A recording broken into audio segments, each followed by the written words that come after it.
Hello, দেখো আমি একটা নতুন রেসিপি নিয়ে চলে আসলাম তোমাদের কাছে।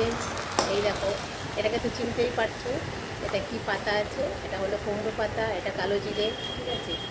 আর কুমড়ো পাতাটাকে ভালো করে কেটে ধুয়ে মুছে একদম পরিষ্কার করে নিয়েছি। নেওয়ার পরে চাপিয়ে দিলাম কড়ার মধ্যে।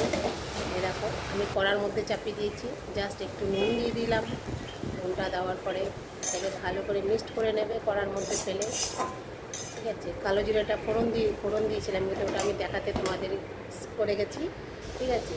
এই যে কাঁচা লঙ্কা দিয়ে দিলাম পরিমাণ মতন, যে যেরকম ঝাল খাবে সেরকমই কাঁচা লঙ্কাটা দেবে, ঠিক আছে।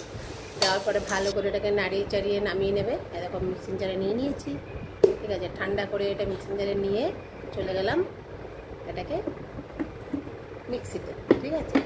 ভালো করে এটাকে মিক্সিতে পেস্ট করে নেবে সুন্দর করে, একদম মিহিন করে। এরকম পেস্ট করে নিয়েছি সুন্দর করে, একদম কাদা কাদা করে ভালো করে পেস্ট করে নেবে।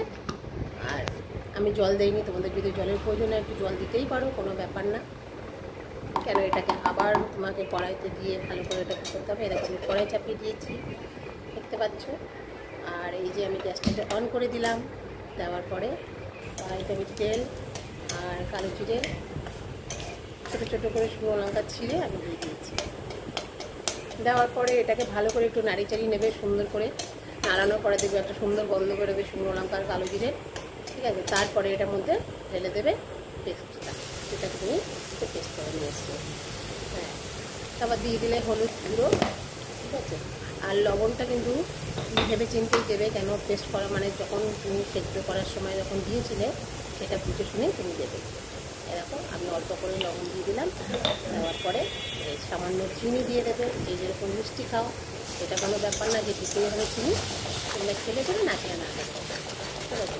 ব্যাস ভালো করে এটাকে নাড়িয়ে চাড়িয়ে একদম সব কিছুর সঙ্গে একদম মিক্সড করে নেবে, ঠিক আছে। এরকম সুন্দর করে একদম মিক্সড হয়ে যাবে, একদম পুরো সব কিছু একদম শুকনো শুকনো হয়ে যাবে। এটা দেখতে পাচ্ছ, একদম পুরো এরকম নাড়িয়ে নাড়িয়ে সুন্দর করে মিক্সড করে নিয়ে নিলে দেখো আমার রেসিপিটা এখানেই দেখো সুন্দর রেডি হয়ে গেছে।